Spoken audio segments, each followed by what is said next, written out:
Welcome back my friends and my dear students. Today's topic is Ampere circuital law. Okay? आज हम लोग ampere circuital law सीखेंगे। Ampere तो सुना ही होगा आपने, वैसे ही साइंटिस्ट का नेम है, उन्होंने एक रूल दिया है, but ampere is a SI unit of electric current also. In this chapter we also define 1 ampere current is the amount of some charge, some force applied on the conductor, etc etc. इस chapter में हम लोग ampere की definition भी सीखेंगे। अभी फिलहाल ampere circuital law की बात करता हूं। देखिए क्वेश्चन हमेशा स्टेट एंड प्रूव आता है। अगर शॉर्ट आंसर होगा तो state and prove ampere circuital law, और अगर लॉन्ग में आएगा तो state and prove also with application of the ampere circuital law. जैसे पीछे हम लोगों ने बायो सेवर्ट सीखा, उसके कुछ एप्लीकेशन सीखी, वो भी लॉन्ग क्वेश्चन बनता है यहाँ इस चैप्टर से। यहाँ भी लॉन्ग क्वेश्चन बनता है एग्जामिनेशन में बोर्ड्स के। तो एम्पियर सर्किटल लॉ भी हमें पता हो, उसकी प्रूविंग पता हो, और हमें उसका एक एग्जाम्पल एटलीस्ट अच्छे से प्रिपेयर हो। तो चलिए फिलहाल अभी आप हेडिंग डाल लीजिएगा, अगर नोट्स बनाना चाहें, नहीं बनाना है तो चुपचाप सुनते रहिए। हेडिंग है एम्पियर सर्किटल लॉ। ओके, ये तो हेडिंग हो गई। स्टेटमेंट हम बता रहे हैं, स्टेटमेंट इस फॉर्मूले के अकॉर्डिंग आएगा। फिलहाल मैं स्टेटमेंट लिखूंगा, बाद में फॉर्मूला लिखने वाला हूं मैं। तो सुनिए जरा, इसको कैसे कहते हैं, द लाइन इंटीग्रल ऑफ, देखो ये सफिक्स में एल लगा हुआ है, L for linear integral. A suffix लगाते हैं तो एरिया इंटीग्रल होता है। इसको बताने से पहले मैं थोड़ा सा आपको गॉस थ्योरम पे वापस ले जाना चाहता हूं। आपको याद होगा गॉस थ्योरम में हम लोग करते थे ई डॉट डी एल, याद आया? कुछ डीए होता था वहां पर, E dot D A suffix A लिखते थे, is equal to 1 by epsilon naught times of the charge enclosed. किसी को याद है ये फार्मूला कि नहीं याद है? ये जो एम्पियर सर्किटल लॉ है ना, वो गॉस थ्योरम के जैसा एकदम है, पैरेलल। वहां पर क्लोज एरिया इंटीग्रल होता था, surface integral of the electric field. यहां पर हमें लेना line integral of the magnetic field. वहां होता था 1 by epsilon naught times of the charge enclosed, वो इलेक्ट्रोस्टैटिक था। इलेक्ट्रोस्टैटिक में जो काम चार्ज का होता है, इलेक्ट्रिक करंट और मैग्नेटिज्म में वही काम हमारी करंट करती है।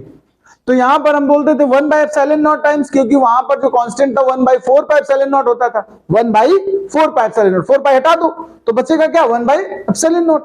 और चार्ज इनक्लोज्ड हुआ करता था। यहां पर म्यू नॉट बाय 4 पाई होता है, यहां से 4 पाई हटाओ तो क्या बचा? Mu naught times of the I. ऐसे आप पैरेलल करके इसको आसानी से याद भी कर सकते हो। देखो बी डॉट डी ए, तो यहां पर, वहां पर ई डॉट डी ए था, यहां पर बी डॉट डी एल है। इसकी डेफिनेशन भी उसी अकॉर्डिंग हम बना रहे हैं। हम कह रहे हैं the line integral of magnetic field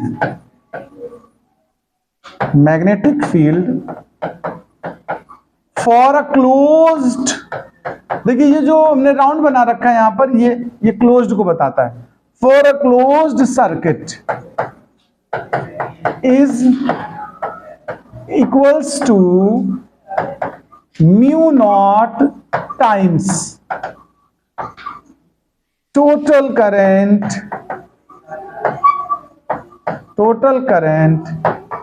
encloses by that circuit। ये तो इसकी डेफिनेशन है।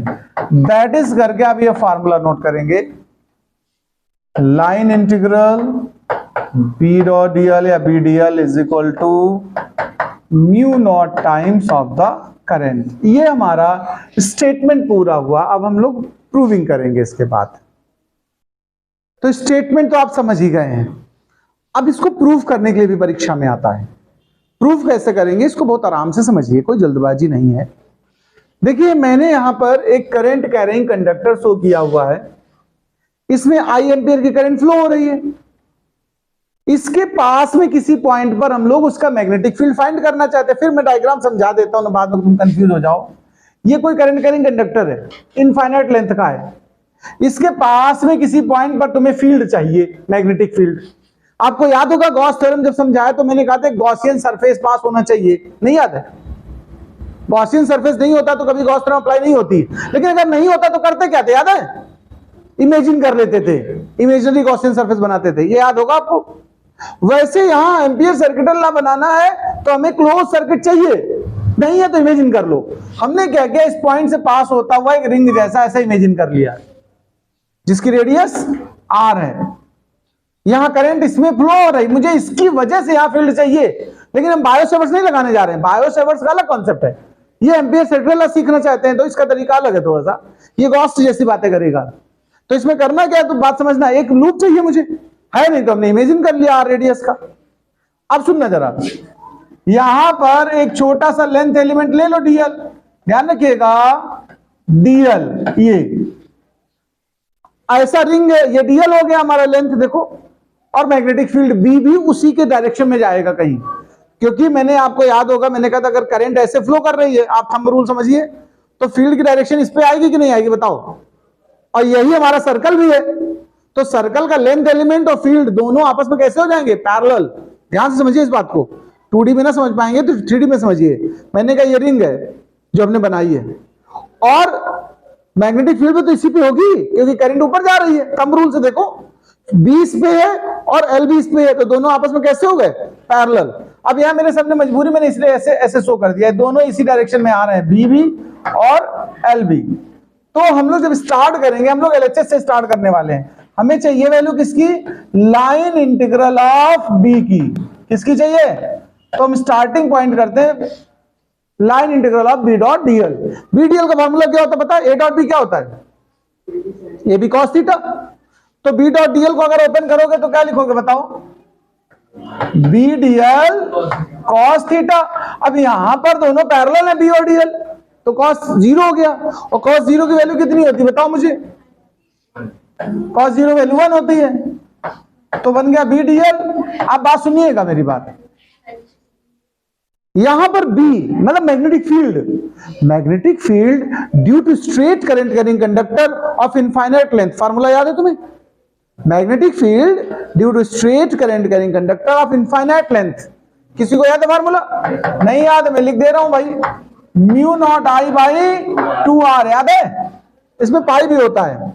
इनफाइनाइट लेंथ वाले में क्या होता है, पाई भी रहता है, और सर्कल वाले में पाई नहीं होता है, mu naught I by 2 pi R. Okay, B हमें पता, हम यहां पुट कर दे रहे हैं देखो, तो बी की जगह हो गया हमारा mu naught I by 2 pi R और इंटू डीएल। अच्छा एक बात सुनिए, म्यू नॉट आई ये सब पूरा कांस्टेंट से बाहर निकाल दो, इंटीग्रेशन से 2 पाई आर ये सब निकाल दो बाहर। यहां पर इंटीग्रल किसका बचा, डीएल का।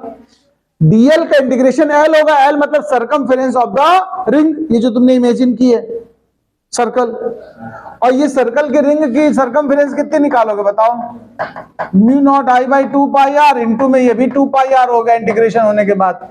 2 पाई आर से 2 पाई आर कैंसिल होगा कि नहीं हुआ बताओ, तो क्या बचा म्यू नॉट आई। और इस तरफ स्टार्टिंग कहां से किया था आपने, बी डॉट डीएल से।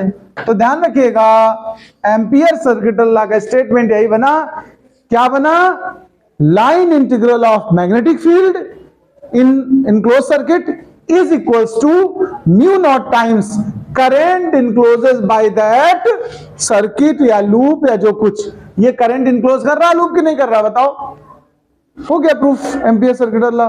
नोट कर लीजिए इसको।